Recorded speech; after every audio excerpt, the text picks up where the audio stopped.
Late Night Health continues with our regular contributor, Robert Clancy, the author of The Hitchhiker's Guide to the Soul. And Robert, you're going to talk today about survivors. Yeah, I have an inspirational thought on it, and it was, people that they call themselves survivors, but the inspirational thought is you may have walked through hell. My point is you made it to the other side. Whenever somebody says that I've just been through hell, I'm like, great, you made it, Being a survivor of any ordeal makes you part of, what I consider a special class of resilient people, and I truly admire them. We're all going through something in our lives, but it takes a special kind of courage not to give up or give in and to just keep going. And, love, for me, it never gives up on you. And if you, as long as you keep that beauty in your heart, you'll make it. And aren't we all survivors in one way or another throughout life? Absolutely. And at the same time, last week you said one of the magic words to achieving your dreams is perseverance. You just have to keep at it, no matter what anybody else says. Robert, as always, thank you for joining us here on Late Night Health. Well, it's a pleasure to be here. Thank you.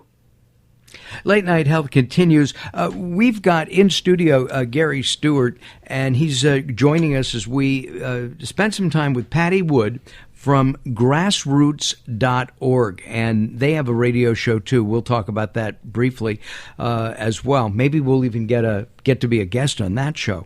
They're going to be doing something on vaccines. We've done that a couple of times already, and we will be doing more on vaccines. Pattie, how are you? I'm great. It's been even though it's a little rainy here in New York and a little cold. We had snow this morning when we looked out the window. It was like, really? Oh, don't tell me that. I'll be This there. is April. I'll be there on Saturday. So Really? Yes. So you're telling me to bring my long johns? Yeah, it's going to be it's going to be cold for the whole week. Yeah, more like February, end of February weather. So it's winter. And it's my fault because you're coming. Because I'm coming. It's That's just the way it. the universe works. We want to talk about water. Everybody needs water. And I just got, within the last few months, a written report on the quality of the water that I get from my water system. Right. And I tried to explain to my wife that, honey, there's chemicals in this stuff that, besides stinking, because I can smell them.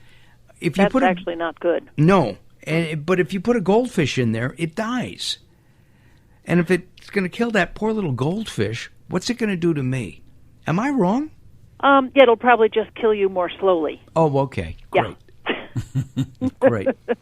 Smaller bodies, it's one of the things we always tell people when we're starting is that, children are the canaries in the coal mine. You will see children, become sicker from environmental exposures faster than adults just because they're a smaller body size. They take in more contaminants per pound of body weight. So when you're talking about you and a goldfish, wow, that's a big difference. But I am small. Compact, okay. And very cute. What are you orange?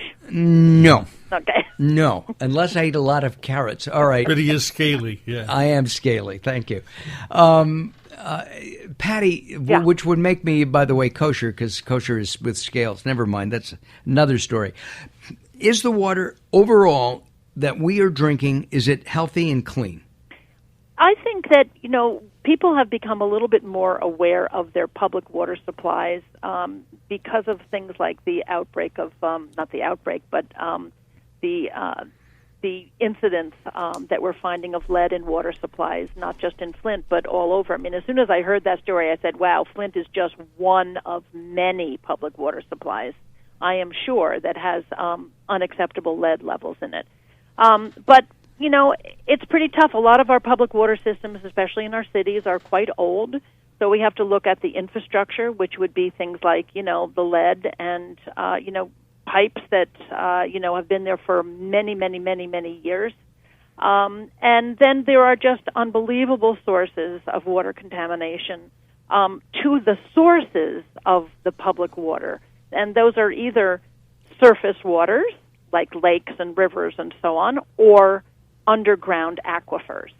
And so we have surface water, and we have groundwater supplies, and both of them are very, very vulnerable to water contamination. I know that if you're near agriculture and they absolutely they fertilize. Yeah, you've got those local land use practices, which would be your farms. You're getting fertilizers and pesticides, and even those the CAFOs, which are the concentrated feeding operations, where they're producing a tremendous amount of animal manure.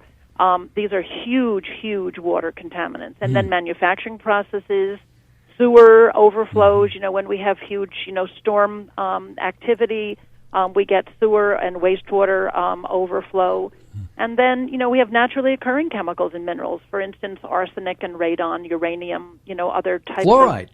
These are all things that are in our water. Then we look at things that we do in our homes as our regular everyday activities that are also contaminating our drinking water supply.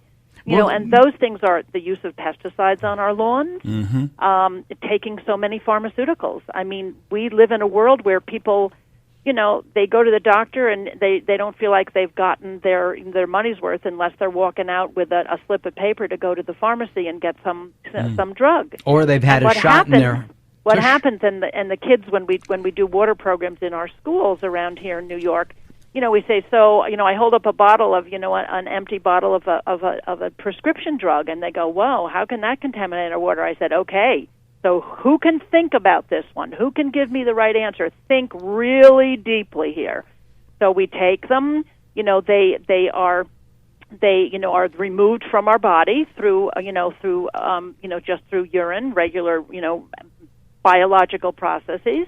And they go down toilets, which is drains, and they go into our, into the ground. I would never have thought of that. That's amazing. Every single water supply in the United States has pharmaceutical contaminants in it. Yeah. And we're talking chemotherapeutic drugs. We're talking heart medications. We're talking hormone replacement therapy. All things that most people don't need. Gary had a question for you. Yes. Especially with all the fracking in the West. We're in the West here, and they're fracking all around the Colorado River. Yep. And people have no idea that these fracking chemicals, which is diesel, benzene, and all kinds of other toxins, are actually going to filter in the groundwater supply for future generations, not to mention pumping it out of the aquifers to use to pollute and put back into. Well, in fracking, we're not actually pumping it out of aquifers. We're pumping it out of rock. Yes. We are pumping it out of the rock, and in that rock, especially the shale that contains high amounts of gas and oil, methane, that also goes hand in hand with radiological elements. Right. So there's uranium seams in all of those shale formations that come up with the gas or the oil that they are extracting. And you're right, the chemicals that they use to pump down into those wells and to frack those shale formations, are all industrial chemicals like petroleum, distillates and so on. It's a pretty scary. I have a feeling you I have a feeling opened up I a know. can of worms. He did. Which brings to mind fossil fuels. Yeah. Should we leave them in the ground and go to solar? Absolutely. There's no question. We need to right now leave every single drop of oil or methane or coal where it is right now in order to stop this process, because the process is on us right now. We are seeing it, and scientists who are highly, highly respected, who really thought that this was going to take much longer for the planet to start, deteriorating, are all saying, "Wow." What you're talking about, of course, is climate change. Yep. Right. Absolutely. Yeah. We just can't afford to burn fossil fuels anymore. I drove up and down the I-5 corridor between Sacramento and L.A. yesterday, and seems like the farmers that say they don't have enough water certainly have a lot of plywood and paint, because there's a lot of signs along the roadway there. And then they're saying water grows food that we eat, and they're growing pecans and almonds, and I've never seen that as a primary concern in people's diet. So no, it's not, but it's actually very profitable. Mm-hmm. And they are actually the major growers, not only for our market here in the United States, but worldwide. Right, and Japan, so it's China. a big deal for them, and they are using tremendous amounts of groundwater. There are places in California that are actually sinking. Mm-hmm. Because they are literally depleting the underground aquifers, and they're just drilling deeper and deeper and deeper to get access. Here in the suburb of Los Angeles, where I live, we're allowed to water once a week for 15 minutes. And so what I do is we do once a week for 7, and then another 7. And actually, I think it may be 6 in each area. And some of our areas we do one because we have a lot of cactus in one particular section of the property. And I feel really good about that. We've had some rain. Our grass is still green. Our hills are green right now because of the recent rains. Yeah. But in another month, if we don't have more rain, it's going to be brown and gray. Yeah. No, I think that one of the reasons that they're saying to water for, 1 15-minute period and maybe not doing it in 2 shorter periods is as good for your property is because they really want it to get down into the root area. Right. And you won't get down if you just water very shallowly. You're not going to get into that root region, and that's pretty critical. But you know what? I was in California not too long ago, and I met somebody who was actually almost arrested because his neighbors had turned him in because his property was just lush. Mm-hmm. He had all of his beautiful, citrus trees and avocado and blah, blah, blah. Everything was beautiful, the property, the flowers.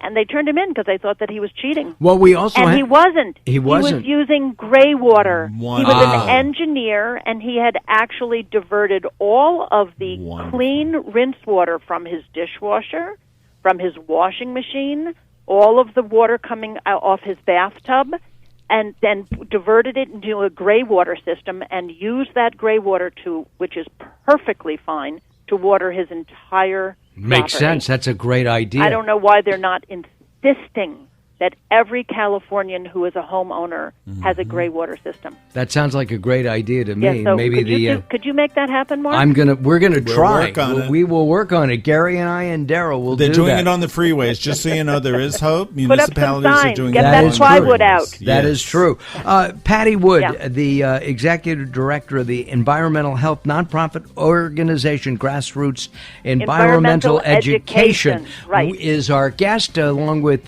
Gary Stewart. And, of course, the insane Daryl Wayne. All right, we'll be back in just a couple of moments. Don't go away. More coming up. During the next hour, Robert Clancy will be talking with us, and he actually wrote the foreword to Gary's book. So we're Master of the Universe. Master of the Universe. And, by the way, we're just one big happy family. All right, visit us at latenighthealth.com, latenighthealth.com.